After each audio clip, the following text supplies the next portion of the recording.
Hey, it's Jessica DaMassa with WTF Health. I'm here at AHIP's Consumer Experience and Digital Health Forum, and joining me right now, I have Dr. Trenor Williams. He is the CEO and founder of Socially Determined. That's you. So you are a social determinants of health startup. We are. Very cool. So how have you built a business model around social determinants of health? Tell me about what you guys are doing. Yeah, well, maybe I'll start with how it started. My mom is a social worker. It actually started with a lot of conversations with her around the fact that licensed social workers in patients' home learn more about their lives than I did as a family doc ever. Okay. And so started to put together the pieces, and there's a lot of great data that says the social determinants broadly defined or individual categorical areas like housing insecurity or food insecurity have significant impact on health outcomes, spend, utilization, where people go and don't go for care. So if you Okay, wait. Walk through those social determinants. You said they're categories. So what are the categories? So for us, and there are lots of great definitions, World Health Organization, CDC, CMS. So All right, but the Trenor Williams definition, give us that one. So we look at social support and social isolation, food insecurity, housing, transportation, crime and violence, health literacy, and social isolation. Okay. So those together make up our categorical areas of the social, our significant seven. Okay. Significant seven. Yeah. Hashtag. Of the social determinants. And partly because, number one, you can gather data around those different areas, and number two, you can also intervene. Okay. And both of those things are really important. So when we started, number one, we said it's a space that really matters. Number two, in the US, we do a terrible job understanding the challenges and barriers that our patients have related to the social determinants, and B, even if we understand them, we don't do a good job at intervening around them. And whether it's our own interventions and our own people or partnerships in a community to be able to do that. And thirdly, value-based care creates financial incentives to be able to address that. So you've got a huge problem where really we do a poor job at handling it, and there's money. There's money there. So it makes sense. So that became the impetus and the foundation to create a business around. Okay. So what are you guys doing? So we're an analytics company. We have a purpose-built social determinant of health platform. Oh my God, what does that mean? I hate these things. Purpose-built, what? So purpose-built is important. So turns out that domain knowledge and focus matter. Okay. So all we do and all we think about are the social determinants of health. Okay. So the platform creates, we aggregate, we pull in data from national data sources. So think CDC, U.S. Department of Agriculture, census data. Okay. We buy commercial data. Okay, which is like what? So there's community. Like if I subscribe to the TV Guide? Not exactly, but there's community data like around businesses. So Dun & Bradstreet, as an example, has amazing data on every single business in the U.S. Okay. And so they can also look at trends over time. So neighborhood and business viability in an area, is it going up? Is it going down? Okay. That has impact on people and their lives. All right. And there's also great commercial person level data sources. Our credit companies, right, are selling that data, LexisNexis, their consumer data to be able to pull that in. What kind of stuff is in there? So, just like real quick. Yeah, everything from like finance information, criminal history, housing, mobility, number of people in your household, vehicle history. Okay. All those things really matter, especially if you believe that things like housing insecurity, economics, and transportation matter to health. Impact your health, right. They do. So public data, national, regional, local, commercial data, and then data directly from health systems and health plans. So clinical data from the electronic health record or enterprise data warehouse or care management solutions, and claims data directly from the plans. Okay. So, Eventually, when it's ready. yeah, but even that historical data, the nice thing about claims data is you get a full picture of utilization patterns, right? And whether that's utilization in primary care and urgent care, in the ER, in a hospital, all that together. And when you can weave, integrate, braid all of that information together, you can create a holistic view of a patient, of a person, of a family, of a community, of a population. All right, so give me an example. Walk me through an example of like what you guys have found out as a result of like weaving together all of this data. Yeah, so one of the most exciting things I think is the link between social risk and PMPM, so per member per month cost. Okay. So if you're a health plan, that matters. That matters a lot. That is your lifeblood. So one of the things that we've found, let's take a Medicaid population, and this is not just about our most vulnerable and poor patients. Okay. everybody would argue, you and I likely have social determinants. Our family does. Like, it impacts everybody. I'm glad you dispel that as like as a myth thing, because I do think that people have kind of slapped social determinants of health as like, it's kind of like the new social, like politically correct term for saying like low income and it's not. It is not. Now, it's easier to draw a line around the opportunities and the needs of a Medicaid population or an uninsured population for sure. But we would contend that all populations have the opportunity to better understand them around the social determinants of health. Okay, so you were walking through that example. Medicaid population. So we look across those 7 categories. And so let's take housing insecurity in a Medicaid population. So in one of the counties where we're working with that Medicaid population, roughly 30% of the population live in a high-risk area for housing insecurity.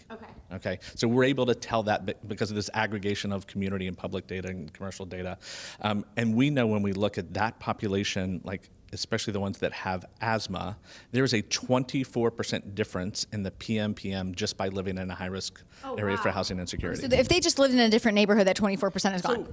So what was fascinating is in that Medicaid population, 24% difference versus living in a high-risk area versus a low-risk. All still Medicaid, all comers, all other things similar, just those 2 things are different. As you start to dive into asthmatics or asthmatics who haven't been to our primary care physician, we start to get almost $1,000 difference. Wow. Yeah. Per member per month. Per member per month Oh my gosh. in that population. So what that allows, if you're a plan, is with precision to know exactly who they are, where they live, and you can start to think about more precise interventions to go support those people. Okay. So, I mean, this is so cool because this is like, I think how we always wanted to use data in healthcare is to really like intervene in a meaningful way. And I love the fact that it's like the interventions aren't necessarily slapping more healthcare, on it, right? I mean, because these are things that are where you live, where, like how you're getting to work, what you can afford, your technology access, things like that. So so it's really important for us is linking and integrating that medical, clinical information with the social information. Because frankly, if you're a planner or a provider, what you're trying to do is intervene around a clinical population that you already have that you're caring for, that likely has either higher medication use, higher utilization, where you think you could deliver better care at lower cost at more optimal sites. So whether that's outpatient, it's telehealth or things like that.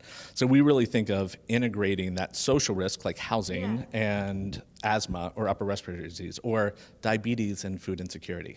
And so see real differences in those populations, high risk versus low risk, again, with a path around intervention. So I have we have a lot of health tech startups that follow along and watch these interviews. And so what advice would you give to them? Because I think, especially lately, it seems like there's a lot of conversation about technology itself becoming one of the social determinants of health. So it's like if you have access to high-speed internet or not, or if you have a smartphone or not, or if you're on one of those pay-as-you-go plans and your phone number changes all the time, how does that impact what services you're able to get access to, or like how the established healthcare system or even some of these startups can reach you. So it is, first of all, let's get your take. Is technology becoming a social determinant? Yes or no? Yes. Yes, it is. Okay, and so what do we need to do then as like technologists to make sure that we're reaching these populations? Well, first, I think we have to understand what their barriers are. And I think that they are different in kind. You provided 2 really good examples. So one is broadband access. So understanding, so asking questions about whether or not people actually have access to broadband or where they get it. Do they have it at home? If they don't, are they going to a library? Do they have access? Do they know about programs that exist today where they could get super low cost broadband access? So that's one. Also, not making assumptions like around people's phones. So the vast majority now of people in the US have smartphones. So we make assumptions about our Medicare population, my parents, right? That don't have smartphones. They both have iPhones, right? Like, so more of those populations do. Even in our lower income populations, more have smartphones than don't. And so we start to make assumptions. We then need to think about, again, data and how do we provide that. If we're going to provide apps, or do they cost money or not? Who's paying for those? Yeah. And how do we create models of engagement for those patients so that they want to use some stickiness around those tools? Okay, so where do you guys at Socially Determined leave off? You're like, you've brought together the data, you're pointing out where things are going awry, you're able to kind of infer based on the data that you're looking at what might be the problem. Are you suggesting interventions, or are you just alerting people who can intervene? No, so in my personal opinion, our opinion as a company, I don't think it's enough like to create a risk score, punt it over the fence and say, good luck. Yeah, good luck to you. So we are gluttons for punishment. I believe in being a full service partner with the organizations that we have the opportunity to work with. So I think it starts with an analytic foundation, and then creating both risk scores and then an intervention model. So we spend time understanding capabilities and strategic priorities that an organization has. So if you're a plan, like how do you think about this right now? Do you have existing initiatives and programs that you could apply to that? And if you don't, how do we start to think about that differently? And then we'll stay and want to be part of actually the deployment of those interventions. And it could be from afar, but continuing to provide analytic support or actually providing program management as part of that. At the end of the day, we're going to be measured as either a success or not based on how well people, patients, members, families, communities do. Okay. At the end of the day. I mean, because your customers are mostly health plans, right? Or bigger health systems. And bigger health systems who have risk, right? And so both of those, at the end of the day, you want to know that your patients or members are doing better. Right. Like that's how we're going to get measured. It's how they get measured as part of that. So if you believe that, then you better be part of it throughout the process. Okay. So. Last question for you here. I'm just curious. You know, you're looking at all of these data sets, and you've been doing this for a while. Yeah. Have you come across anything that just really surprised you? I mean, as somebody who's studying this, who's studying like social determinants of health, where you were just like, something correlated and you were like, oh my God, I never thought that this was going to lead to that. So two of the things I think that were most surprising, one is just an observation, one's a correlation. The number and percentage of patients who are either unbanked or underbanked. Like I don't. You mean, when you say banked, do you mean like with like a financial institution? Yeah, okay. with a major bank, like a Bank of America, MTT, so like, whomever. You say like underbanked, so, like they don't have a checking account. Right.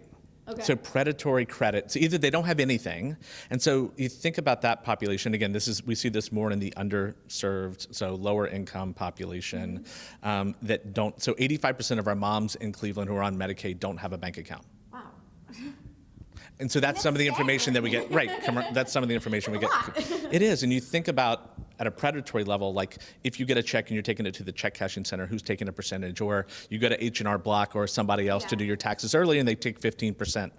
And all the little ways that discretionary income gets pulled away. So I was surprised at the numbers and percentages of patients who, again, lack banking infrastructure and financial literacy.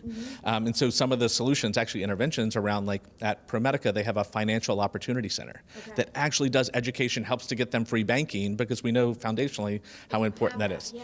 The correlation, I think, one of the ones that's been so interesting is housing. And so in our populations, moms in Northeast Ohio, if they've been evicted one time in their lifetime, they have a 40% increased chance of having a baby born and go to the NICU.